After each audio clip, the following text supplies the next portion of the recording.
Hello, everyone. I'm Hyper G. I'm with Lucky Sixes. We are together the entity known as Proxy Table Gaming, PTG for short.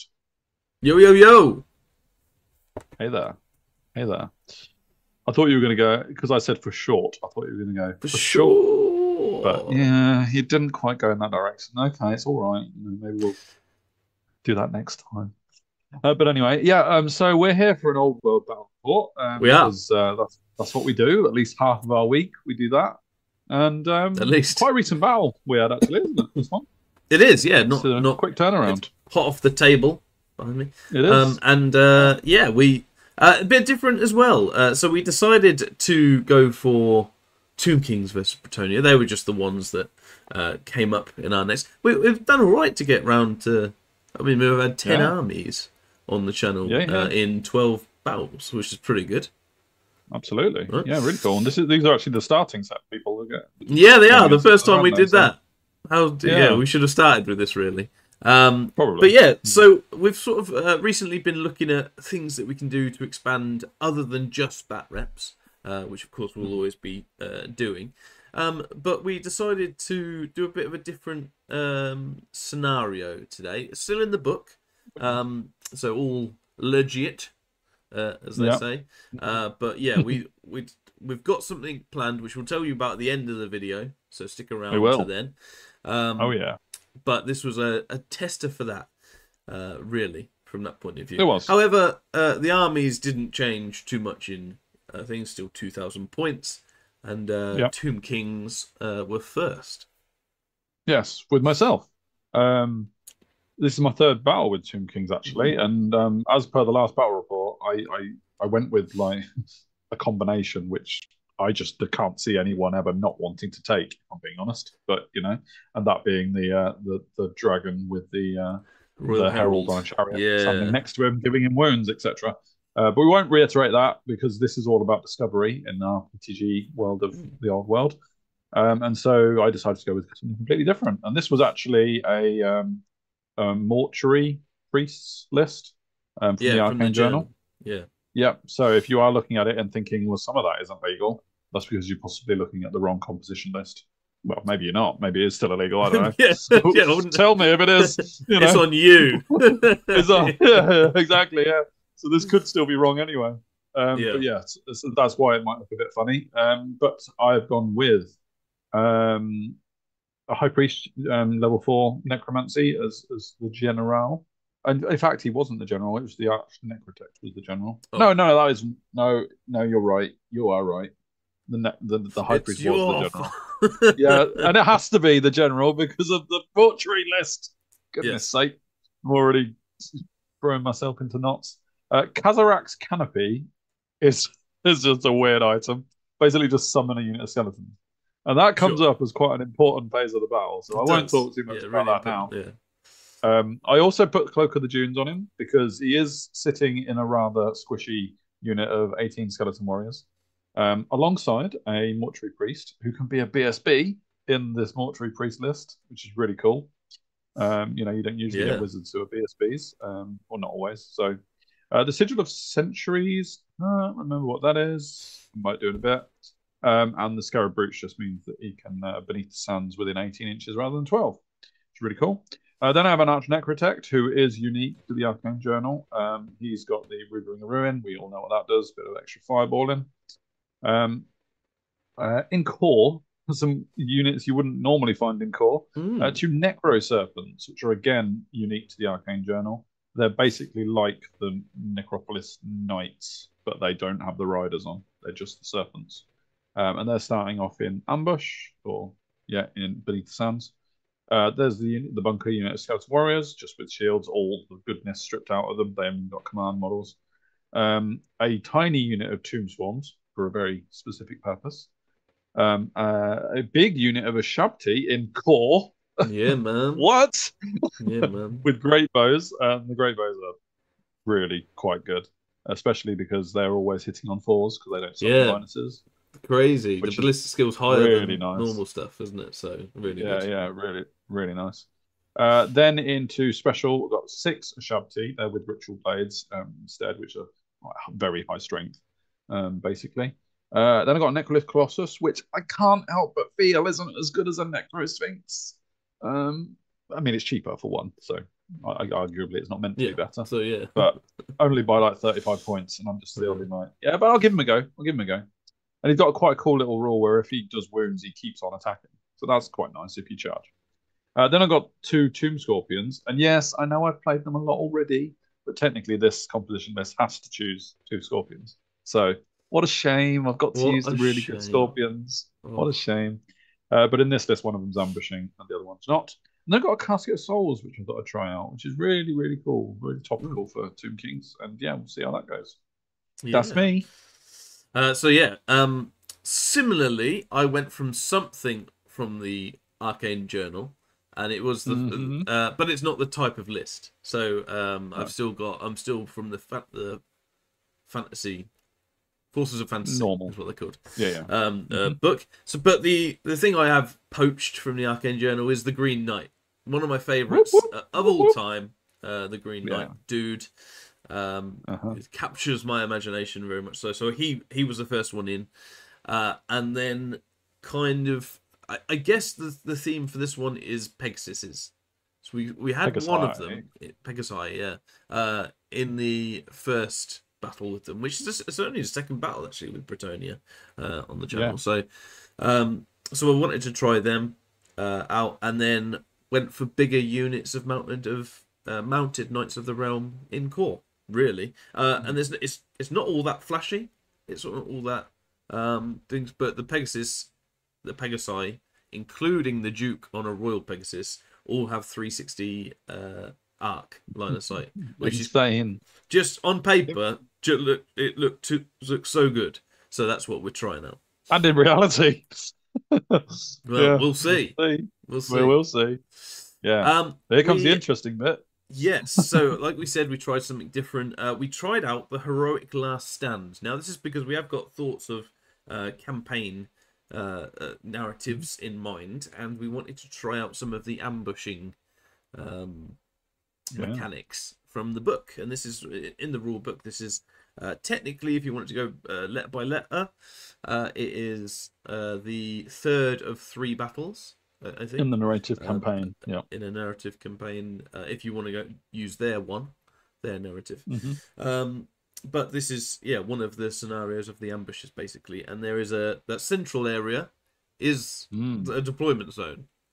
From the defender, view, which is really really cool and interesting. So we rolled it off. We did a couple of tweaks, didn't we, for the actual scenario rules to make it a standalone scenario, because there's a lot of if this has happened, then you're the defender. If this has happened, then they're the attacker. We scrubbed that and just left this part to fate, which I think you were about to mention how we did it. So in terms of the actual deployment, that's what we did. Otherwise, we rolled off who would be the attacker, who would be the defender, and then skipped the first page essentially and went to how you win. Which, of course, if you are the defender, the way you win is by surviving.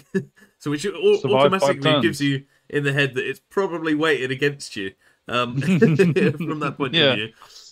So if you can't win, just survive. Yeah, I think it's if you survive not dead by the end of turn 5. At the end of turn 5, it's a major victory to you. Yes. If it's end of turn 4, a minor victory to the defender. If it's end of turn 3, then it's a minor victory for the attacker. And if you're wiped out in 1 or 2 turns, that's it, major victory. So but go on there. I forget what page it is, but it is in the rule book. Really cool. Third of the narrative campaigns. So we rolled off, and let's say I won. Yeah. So you won. I was the attacker. As per the rules, the defender puts everything down first, but gets first turn. Yeah. So you got to know exactly how I was squished into this square before you deployed anything. So how am I meant to deploy against that? I don't know where you're coming crazy. from. Against a charging army as well. It was quite funny. A 360 charging army. Yeah. We were like, oh my god. So in terms of the defender, you've got the Great Bow Ushabti on the left-hand Yep. side, which are the Yep. ogre Yep. proxies. The ogre bombardier models. Yeah. In the Or very lead center, belchers, I should say. yeah. In the very center is the Casket of Souls. That's the manglet, and that is Yep. next to an arcane conduit or something like that. Oh yeah. There's something in the middle. Basically, it's one of the mini towers that offers magic resistance and plus to your casting. Yes, if you or are a reroll controlling ones or something. Yeah. it. So that's in the center, and that's next to the casket. You've got obviously the skeleton bunker with all the characters in. Yeah, all At three the of them top there of I said the top of the center is the scorpion facing outwards, and you can see the arc of sight there. At the bottom is the colossus facing downwards. You've got the swarms on the hill, and then you've got the fighty Ushabti facing the right. And that was how it was. Proxy as trolls. Yeah, that was how it was deployed, and then I thusly countered it with every option you had to put down. Yeah, so we'll start on the right-hand side. On that hill is my peasant bowmen, which don't move for the rest of the battle. Spoiler. Just to shoot for the rest. We've got the right-hand side. That is my unit with war banner. So mounted realm knights with war banner. I've also got the BSB at the front, isn't it? Yeah, BSB at the front. And the prophetess in there. So that's what my big combat sort of core unit. That is they're actually out of charge range, aren't they? Exactly out. Yeah, that's why I sat there. So we're exactly out of charge range. So you do have a first turn, but you can't charge. So there's that. At the top, unless I cheat. Unless you cheat. I'm not going to cheat. Yeah. At the top there's the griffin, which is out of arc of everything, which is great for me. Then just at the bottom, they're out of arc. Again, the 3 Pegasus skirmishers facing towards towards the center. At the bottom, we've got the other mounted Knights of the Realm unit, and then at the top, we've got the 4-man unit of Peg Knights. The 4-man unit, I think, has Razor Standard, and the 3-man unit has the Impetuous but +1 strength. I think it's Errantry banner as well. So I am not a fan of Impetuous as a rule, but +1 strength is kind of nice on them. It makes them strength 7, I think. The guys on top and strength 5. But yeah, so that's. I'd love to know how people would have deployed. From this, I obviously tried to hit all 4 arcs, still failed to get any to cause Lucky Sixes any problems because he's in between arcs or out of charge range, etc. I would love to know if people would have just tried to only face one corner or tried to face 2 directions rather than what I've done and tried to face all 4. So yeah, give us your comments on that because I'd love to hear how people would have done. And let us know if you've played this scenario and how it went for you, because we did, despite what maybe you were saying, we had a lot of fun with it. So it's been been really good. I really loved this setup. I think this is awesome. This is a great story already unfolding. So yeah, I love it. So immediately you get your ambusher on. Yes, because I can do a command, a leadership check in my command phase. If I pass it, I can bring on the Scorpion. I did it with the mortuary priest that had the Scarab Brooch, so I could do it within 18 inches. And I basically put him on in front of that unit as a sacrificial Scorpion, basically. I was scrambling around with so many options. I almost had too many choices as to what to do about this scenario. Yeah. And I couldn't come up with a good choice. But having an extra Scorpion to jump on, and then he can actually also move in my turn. He can't charge, but he can move. So that's cool. You got a spell off here and used the Swarm to help you. Yeah, so this is a mortuary priest's. It's not actually called a mortuary priest list. It's what is it? A mortuary cult is the composition list in the Arcane Journal. This is one of their special rules in that you can sacrifice wounds or HP, whatever, on the Shabti, swarms, and there's one other model type as well, in order to get plus bonuses to your casting rolls.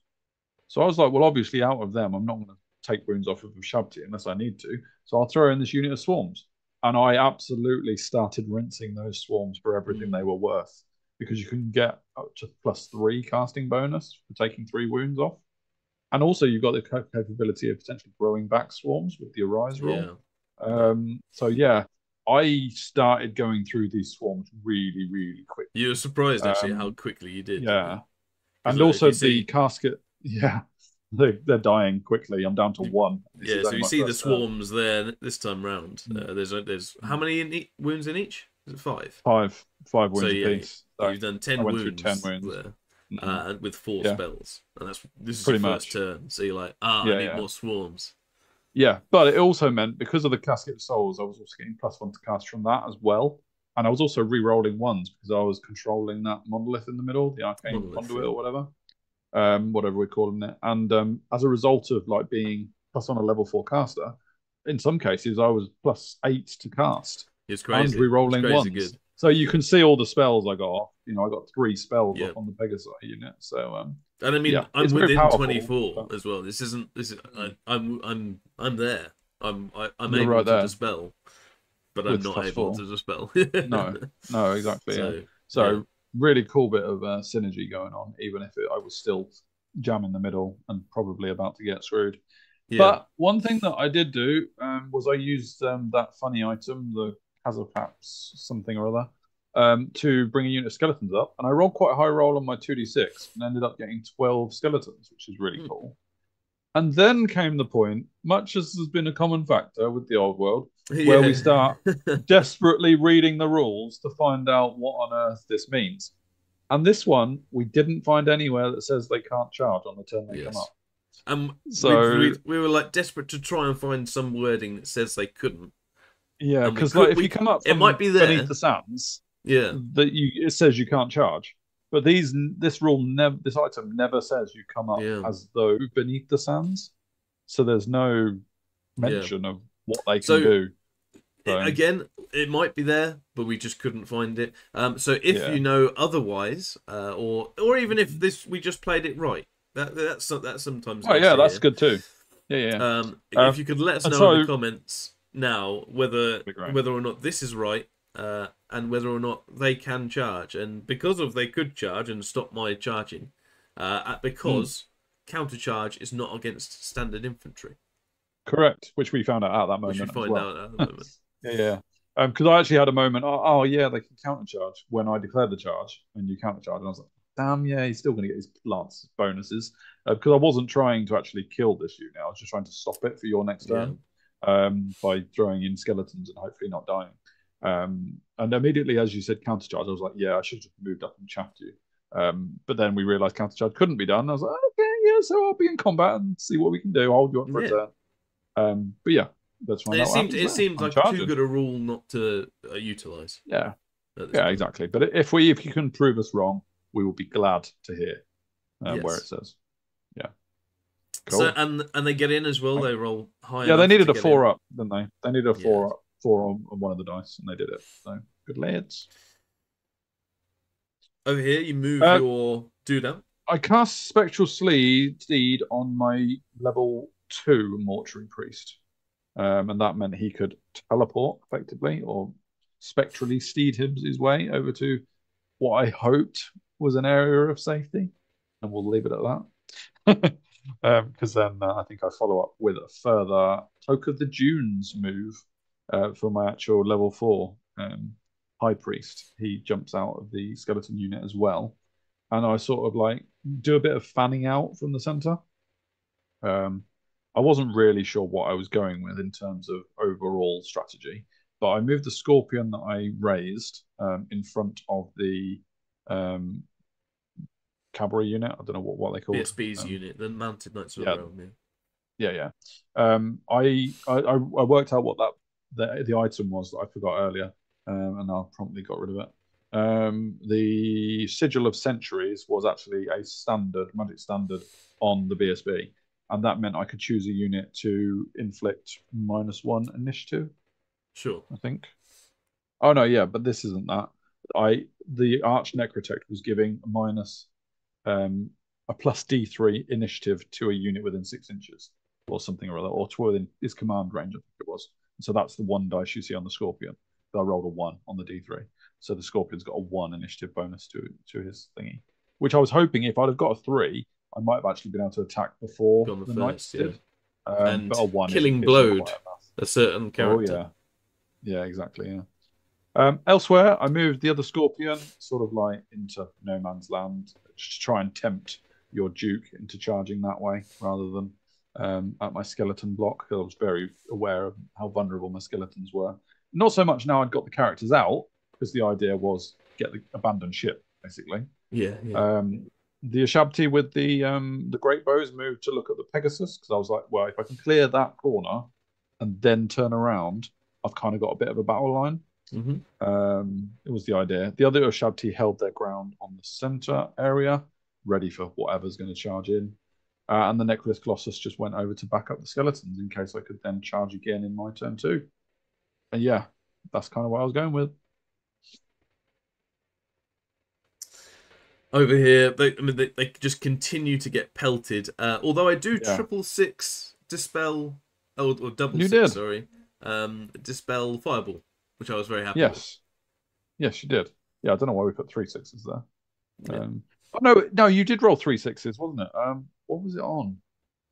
Oh, as my damsel got an Yeah. item. My prophetess might have an item that gives me a further d6, but yeah. Yes. I think it was funny because I said to you, you need to roll a 111 in order to fail this dispel, because I didn't roll that high on it. Yeah. Because I was only casting with an Arch Necrotech with the flame, Rootering a Ruin. And in response to me asking you to roll a 111, you rolled a 666. How dare good old lucky 6s. Yeah, exactly. Yeah.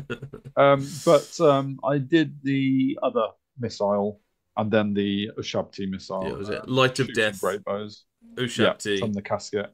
They'd already got -3 discipline, leadership as well. So when it came to the panic after they took some wounds, they were off, and they fled thusly off the board. Good corner cleared. Yeah. Corner cleared. Yeah. What could possibly go wrong now? Oh yeah, there was this. So I was charging in. We think legally. We're going to go with legally for the sake of this battle. Sure. I was charging in to try and hold the Bretonnians from charging in their next turn. And in order to do that, I needed my skeletons not to crumble. Now, what I didn't really appreciate with the Lance formation is that even though I'm charging you, you still get all your attacks from your fighting rank. And so that is every model on the outside. Yeah, there is something called blunting the Lance if you charge them. We didn't move them, but it just means that your fighting rank will go to a single rank thing. Yeah. So basically, you would still getting, is it 6 or 7? 7 guys attacking. Plus a champ, and 7 horses as well, which I just felt really good considering I'd blunted the Lance. Like, I'd run into you, and you were still getting quite a lot of attacks. Obviously, I was never planning on killing you, because you've got good armor and they're only skeletons. But you just rolled really hot on your attacks. Like, you had 7 guys attacking, maybe even 8 with a champion, and then 7 horses, and you rolled well enough to like just kill 6. I think I regened 1, but obviously it still counted for combat res. And when we worked out the combat res, it resulted in exactly 7 crumble. Yeah, because obviously you've got that. We think you were still close order, and I had the banner. So the banner I wasn't. I was skirmisher. No. Sure. Oh well, in that case, I won by 2, I think, or 1. Okay. 6 plus 2. I mean, whatever so it was. 8. Yeah, the regen didn't count it towards combat res as well. So it was just enough to pop you, and unfortunately, I was then able to face. I mean, I had options. But, you got plenty of options. There's a certain high priest that is quite important to my army, isn't there? Yeah, it seemed to be the best option for me. Yeah, and we go into your turn 2 with my high priest doing a little mess in his underwear if he's having if he has any. I get +1 strength and AP off on this unit as well, just to help out moving forward. It remains in play as well, so that's pretty cool. The Green Knight didn't come on in my turn, so no, he's still watching. There's a nice little picture of him there for you. And these are the charges. So obviously, very confident now. Unit at the bottom there go into your Hierophant. Yep. My Pegasus at the bottom go into the Swarm. I don't like you being able to improve your magic there, but also it sort of bypasses the Colossus and has an overrun into the casket as well. So I quite like that. My BSB's unit on the right goes into the Chaff, and the Lord goes into your Scorpion. Yeah, you baited you me. basically just ignore the Ashabti unit that can actually fight and go Yeah. into all the vulnerable stuff, which is absolutely the right course to make. Yeah. Over here, they get a 666 charge as well. They're just super confident with everything. This was just going like on. lucky sixes at his best. Roll a dice, roll a six. Roll a dice, roll a six. Roll a dice, roll a six. Yep. And as you can tell, the Swift Ride was the red one, but it didn't matter. No. And this is end of movement. I do actually lose one of the Cav to DTs at the bottom there. Yeah, bit of dangerous forest. Yeah. But that shouldn't affect things too much. Otherwise, as I said, the Brett archers don't move, and that's pretty much how things lie. I think they do a couple of wounds to the Ashabti. They do more than a couple. They kill a Ashabti, baby. That was a silly. Yeah, you're wounded on fives. I had a 5-up regen.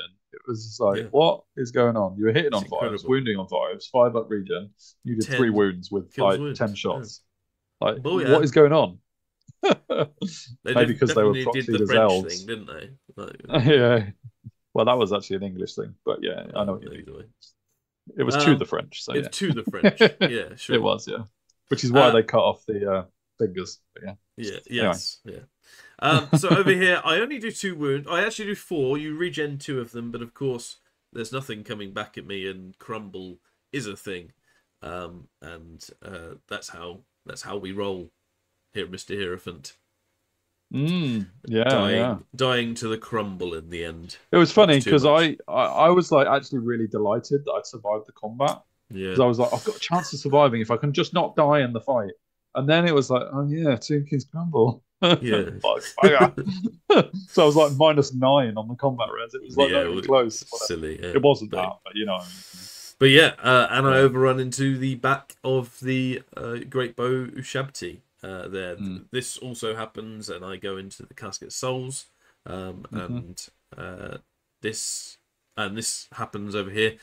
Dodge any killing blow. I'm not even sure you got to roll, and I passed my test, which is good to stay there because you moved back with your Ushabti, which means you're still out of charge range, and I'm still very close. So I was happy enough with that. And this is how it looks at the end of the turn. We do move something slightly in that bottom. When we were moving, things got caught up. So that guy on the left is actually on the right. And what that ended up meaning was that this guy could charge in, of course. And what else is he going to do? Absolutely, yeah, no, definitely would. Yeah, and I do declare that charge. I mean, you know, anything to give myself. To give the Colossus something to do as much as anything else. Yeah, and he's good on the charge. He gets like he can rejuvenate his attacks and stuff. So yeah, it was quite good that I was able to charge in that flank.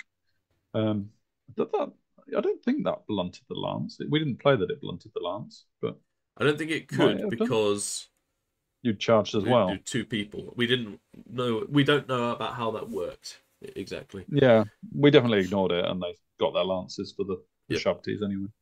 I brought up the Necro Serpents from Beneath the Sands because this mortuary priest was still able to do that. And yeah, bringing on some ogre Necro Serpents to help out. Didn't really know where to put them again, but I figured that this was where my most concentration of troops was, so it made sense to keep close. I moved the Ashabti forward again to say, come and get me. I think I was moving them out of the line of sight of the Duke at that point. Like acknowledging that the Duke... Sorry, he's your lord, not Duke. Both. Yeah, he could just join wherever combat he wanted because he could charge in any direction. So I think I moved the Ashabti out of his line of sight, and then I was like, no, line of sight isn't a thing for Pegasus. Yeah, technically, So because he's yeah. cavalry, and this works for infantry characters as well. If they're lone characters, they have 360 line of sight. So that was the movement. Then the combat happened after, because obviously you've got less magic from this point of view I do. because of things happening. The combat res is there to see, so it was 2 versus 2. In wins. Colossus kind of whiffed, really, I think, in that regard. But Yes. it meant that you had a rank, a flank, and 2 close orders, I think. Yeah. And I had the rear charge, a close order, banner, and something else. I think it was the lance formation or whatever. But it meant I won by 1, all told, in that. And it meant that you technically gave ground, which was an interesting one, because we then didn't know how give ground would work with 2 guys. We assumed that you both just move away like that, and then I would choose you to follow up, which or not at all. Yeah. Or not at all, because it's my turn next, technically. I had no idea how it would have worked if you chose to follow up the Colossus. Would you have changed I don't direction? either. I suppose you would have done. So I chose not to, because that seemed weird. But let us know all in if this is right. If they do give ground, do they both just move like that? Because it's very odd. And then B, whether I can follow up either, or what. Yeah. Yeah, we should also mention that in order for the Colossus to end up there, technically he had to shuffle up to keep in the combat, because when I actually killed 2 knights before he attacked, and we looked that up, and it was like, you keep models in combat by shuffling them up, because otherwise he wasn't possible to start combat. He was a bit further down. But so that's how it happened. But then he whiffed his attacks anyway, so it was like, oh. So that's how we played it. And after the casket goes down as well, we spoiler alert, we follow up the we choose not to follow up the book, but anyway, we'll get to that in a second. Green Knight fails to come on again. Turn 2. Come on, Greenie. This is showing the casket. This is showing the overrun as well, and where everything ended up in that regard. Yeah, the Colossus, we do move back to face the other way, because it doesn't change direction, so don't worry about that. On to my turn, the only magic really I've got going for me is the +1 strength and AP, and that I cast ages ago and just hasn't been able to be dispelled, so that just stays on.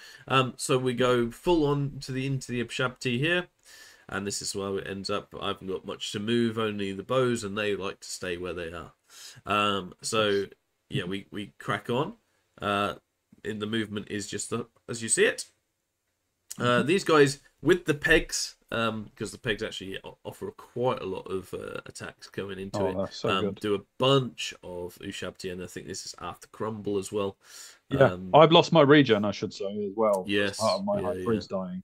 So like all that 5-up regen on the Ushabti, forget about it, son. You've got no regen whatsoever. So I was just like hot knife through a butter.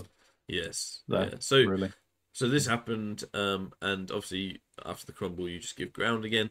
I go into here and just absolutely obliterate your Ushabti here. I mean, you killed 2, and then I crumbled the other 3. So, I overrun with both, I think, and this is how everything. You didn't choose to with your lord. You failed a pursuit and overrun with your lord. Sure.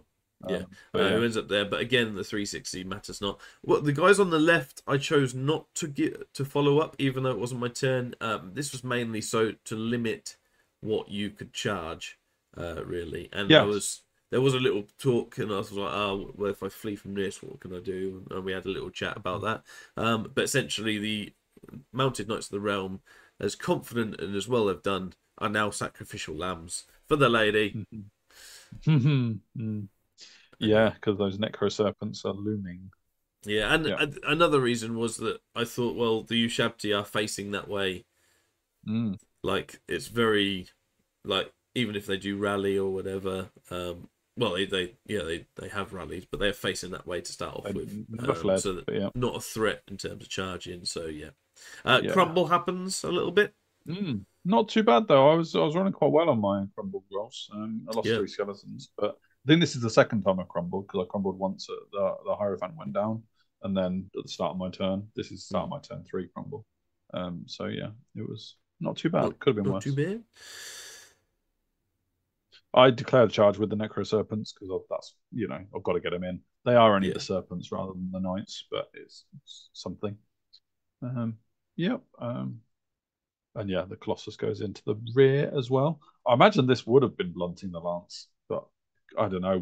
I don't think we even looked at that rule afterwards, did we? We just started. Well, it was just a case of you didn't moving have the forward. lance anyway. So what would happen is I would just be 5. I'd be 5 wide in a normal formation. Yeah, so we possibly should think about doing that more, shouldn't we? To actually move it. Yeah, for placement of my models as much as anything else. Because if my Colossus is further over there, but anyway, we'll look at that in the future maybe. I moved the Shabti Great Bows around to take some shots at the Pegasus. I also moved the skeletons around with the Arch Necrotech because you completely ignored them. Like a lot of my deployment was based on keeping that skeleton block safe with my characters in. Then I took the characters out, and you were like, I don't need to bother with that skeleton unit anymore. So you didn't. So yeah, I was losing a few there, but that's the situation I'm finding myself in, holding on for dear life, unlife. Yep. Fireball kills a knight. Yeah, why not? It's great. And they kill lots of knights. They do. Leave one Which alive, I guess, though. in the end, because you have so many died and you sort of just follow up. I did move forward anyway, yeah. You move forward anyway, but yeah. Yeah, this is, and we just die, I think. We do, yeah. I overrun with the Necro Serpents and get you. So, no, onto my turn, and Green Knight doesn't come on. Nope. Still happy to watch. Come on! And this is how it looked with the remaining things. I charged with the 360 line of sight. Yeah. With my this is when I was even more moany about that. I was like, oh, yay, he'd overrun and you were now out of position. Of course you're not out of position because you can just do what you want. Yeah, there is no. It's very, very forgiving. Very forgiving. Yeah. So yeah, he goes into the Colossus. The Peg Knights go into the remaining Ushabti, and the BSB unit go into the Necro Serpents. They're leaving all but the skeletons out of combat. Yeah, leaving them to themselves. The Duke goes in and killing. Oh no, Monster Slayers, because he's got the Killing Blow Monster Slayer dual thing, just to make him. You only rolled 1/6, didn't you? I only got one, got it. But that's what I needed. So yeah, it was, and after that there is no regen, so it was lights out. Well, I didn't have regen anyway because my Hierophant was dead. Yes, exactly, yeah. There I get an overrun as well into the Shabti. If you go back, you can see the how he was positioned. Yeah. With plenty of movement position so that he can go into there, and he gets that movement as well, which you can imagine how that goes. And it's this, and then he gets a second overrun to go into the Mortuary Priest, the Mortuary BSB, and not a great place to be if you're undead skeleton. No, definitely not. Otherwise, the Necro Serpents go down as well. Necro Serpents go down as well, and that is where we call it as well. Which was the end of your turn 3, I think, wasn't it? Yeah. I think I had, I think so. Was it 12-3? Yeah, I think so. But I can't remember. I haven't got the thing in front of me, but we worked it out that you would die on the next 2 turns or 2 player turns. Yeah. So by the end of turn 4, which ended up being a victory for the Bretonnians. Yes, not a crushing one though, because I survived long enough to avoid that. Yes, and but not long enough to get a victory yourself. So yeah, it was interesting to play out that scenario. I really enjoyed it, even though I was on the punching bag end of it. I really enjoyed it as a scenario, and I think so long as you play it with the standing, like the mindset that you are not meant to win. You've just got to do what you can. And we did talk about some really interesting ways that I could have gamed it to survive. Yes. Like especially with Tomb Kings, because Beneath the Sands and stuff, and ambush rule, I could technically have ambushed right into a corner on the edge of the board, and you would have had to have chased whatever did that. And I had 2 units that can Beneath the Sands. I could have just put them as far away from the center and made you chase me for 5 turns. Yeah. Didn't really want to do that because we were just all for the fluffy battle. Yeah, but, we do feel like you could, if you have ambushes, you could game this quite heavily, or flyers, I guess, another thing. But yeah, it was a good fun battle and nice to see. So I mean, we did mention as well, as you can see, they got the objective technically. We did mention that we're going to be doing some other things. So while there will still be battle reports of 2,000 points, we are looking at doing a bit of a campaign ourselves. We are. And getting that out there into the world. So don't know how exactly we're going to be showing that just yet, but it'll be additional videos and perhaps some Twitter and Facebook stuff as well. So go log on while you can beforehand so that you don't miss out on X, Facebook, and Patreon as well, because we'll probably be asking the Patreon guys some in-turn campaign decisions. Yes, absolutely. Yeah, if you want to, obviously the Patreons are giving us a bit of extra support. If you want to be one of those elite people, then we would be very grateful, because we very much appreciate all the support that we get. And it all goes back into the channel. Everything that we get from our channel, from Patreon, it all goes back into making the channel better. And that's where we are now because of all the support that we've had over the years. Yeah, absolutely. So, so campaign-wise, we're looking forward to that. We're going to play it quite a fluffy campaign. So we're not just trying to chase the filthiness. Obviously, we're trying to make the armies as good as they can be, but we also want to see all the other units that we've kind of looked at and thought, they're not great units. Why would we take them? We take them because they're fluffy. Absolutely. and by fluff, we mean develop a good story, don't we? Yes, and themed around sort of similar, lore units and stuff like that as well. And maybe looking into some of the Arcane Journal armies a little bit more, etc., etc.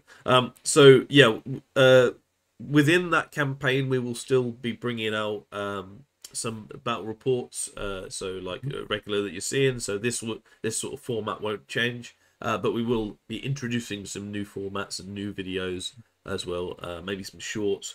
You'll be seeing some maps and some different things as well, and tables and things like that. So do get involved. Do look out for them.